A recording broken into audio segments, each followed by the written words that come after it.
السلام علیکم دوستو، مزید ویڈیوز کے لیے پختونخوا چینل کو سبسکرائب کیجیے گا، شکریہ۔ پختونخوا چینل کے معزز ناظرین، ڈاکٹر عبدالقدیر خان کو تو آپ سب ہی جانتے ہوں گے۔ ذوالفقار علی بھٹو نے ایک جملہ کہا تھا کہ ہم گھاس کھائیں گے مگر ایٹم بم ضرور بنائیں گے۔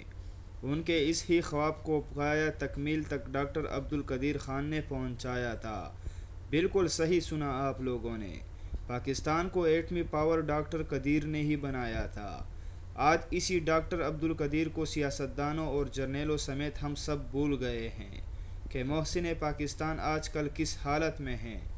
دوستو، ان کو ماہانہ اتنے پیسے بھی حکومت نہیں دیتی کہ وہ اپنی زندگی مڈل کلاس طبقے کی طرح جی سکے، مگر پاکستان کے متوقع وزیر اعظم عمران خان کو محسن پاکستان کا اس ملک پر احسان یاد ہے۔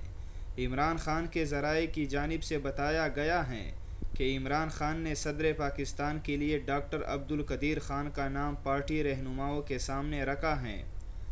عمران خان کا کہنا ہے کہ ڈاکٹر قدیر جیسا ایماندار شخص اور کوئی نظر نہیں آتا جسے میں صدر پاکستان کی کرسی پر بٹھا سکوں۔